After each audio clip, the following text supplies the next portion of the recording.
Greetings everybody and welcome to Madrid Ball. I hope you all are safe and sound. The big Champions League night is here and the day of reckoning has arrived. Liverpool vs Real Madrid, the mega clash, will determine the fate of these two sides and we are in for an absolute thriller. All we need is to prevent Liverpool from scoring, put up a defensive masterclass today, but there's also a saying that attack is the best form of defense. So what is Zidane going to go with? What approach will Real Madrid have to win the Champions League tie?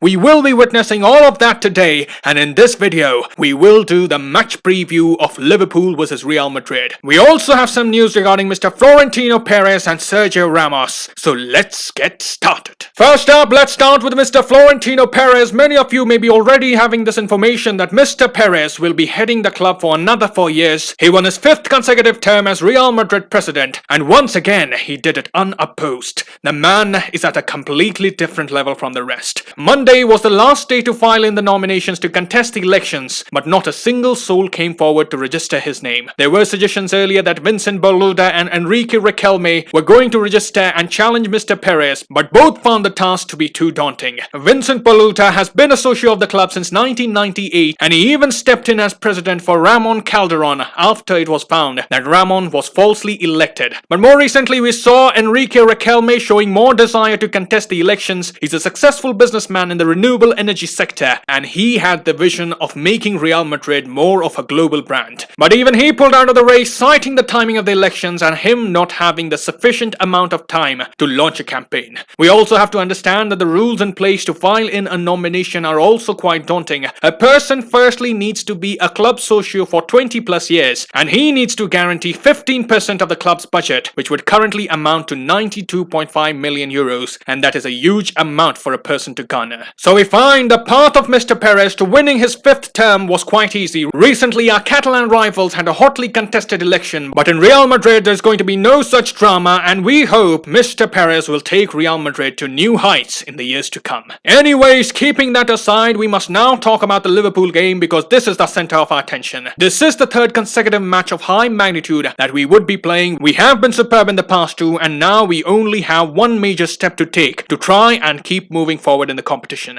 Yesterday we saw Bayern Munich were knocked out by PSG, and the Chelsea-Porto game, whose result was more relevant for us, saw Chelsea holding on to the away goal lead as Porto could only put one past Chelsea. So we have our next opponent ready in line, and we have placed ourselves in a great position to go through, but it's not going to be easy. We have to respect the opponents and we have to do our part. If we talk about the referee for this encounter, Jon Kuipers will be taking charge here, and if we talk about Liverpool, we have already done an analysis on them before, but today Liverpool would be coming to the field expecting to pull off another major comeback. Over the years, Anfield has been a fortress for them, but this time the 12th man, the crowd will not be there to cheer them on for a comeback. Add to that, Liverpool's form at Anfield this season has been nothing short of woeful. In the league, they recently beat Aston Villa in an unconvincing fashion, but this was their first home victory since December when they beat Tottenham at home. So that definitely is not a great start to make the opponents uncomfortable. Klopp in the recent interview did mention that they would be looking to win the match irrespective of that being sufficient to make the comeback. So we see Liverpool will be fighting for their pride, and an early goal will certainly make all the Real Madrid fans very edgy. When it comes to the availability of the players, we will not see any change from the squad that participated in the first leg. In the starting 11, I do feel like Thiago will be getting the nod over Keita this time, and Milner in place of Wijnaldum. That can't be ruled out as well. In attack again, the big question will be who would be partnering Mane and Salah. Will it be Diogo Jota or will it be Roberto Firmino? And if things don't go very well for Liverpool, we most likely will be seeing all of them on the pitch together.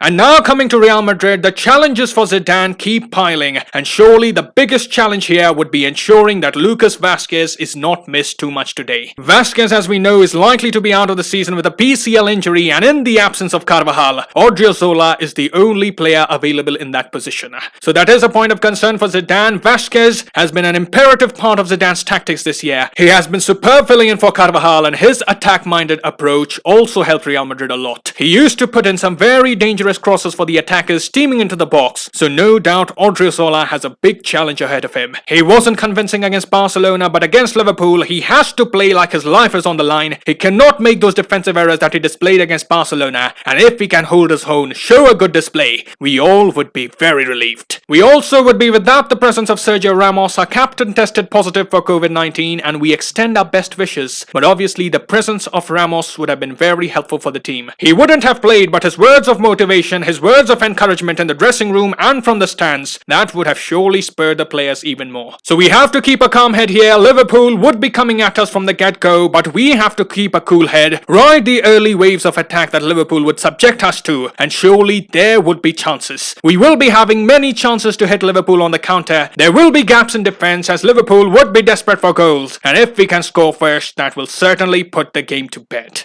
Now, let's hear what Zidane had to say in his pre-match press conference. Previewing the match, Zidane said, "We know it's difficult. We'll try to do what we have been doing. We are going to have to compete, defend and attack well. Whenever Real Madrid are on the pitch, the target is to win the match, and that's what we'll try to do. We've had 2 matches with a lot of effort, but we are used to playing matches like this. Tomorrow, we'll have another match that will demand our maximum." Then Zidane was asked about the physical state of the team. We've had back-to-back intense matches, so Zidane was asked for his thoughts on that aspect of the game. He said the mental and the physical aspect go hand in hand. We are fine, but we want to put in another great performance, and that's what we are going to need to progress. The most important thing is the team's ready to compete, and we are going to try and win the game. Then Zidane was asked for his thoughts on the growing injury list, to which he replied, "This group always comes together in adversity and shows its spirits. I would have liked for all of them to have been available, but we go with what we've got, and we want to put in a big performance." Lastly, Zidane was asked which one of La Liga and the Champions League is the priority. He responded, "We're not going to choose one of the competitions. We want to keep doing what we are doing. We've got another game, and that's all that's on our mind. We want to compete and try to get through." So those are the pre-match thoughts of Zinedine Zidane, and finally, let's do the match predictions. Now the 4-4-2 does look to be a good option to go with considering Valverde is available, but Zidane can also go with the 4-3-3, keeping in mind that Real Madrid would be looking to exploit the spaces that the Liverpool fullbacks would be leaving in behind. There's also the case of going with Marcelo as left back and Mendy as right back, but Marcelo against Salah and Trent, I'm not quite sure about that. Thus, I predict the 4-4-2. In the back line, we will be having Militao, Mendy, Nacho and Odriozola, and I think just like the previous match, Odriozola will be supported by Valverde on the right side of the midfield. He will have a lot of defensive work to do in this game, and then he would also be going forward from time to time and occupy the spaces on the wings. In the midfield, Valverde will be accompanied by Modric, Kroos and Casemiro. They are untouchable at the moment, so we should see all 4 of them again. And finally, up front, we should be seeing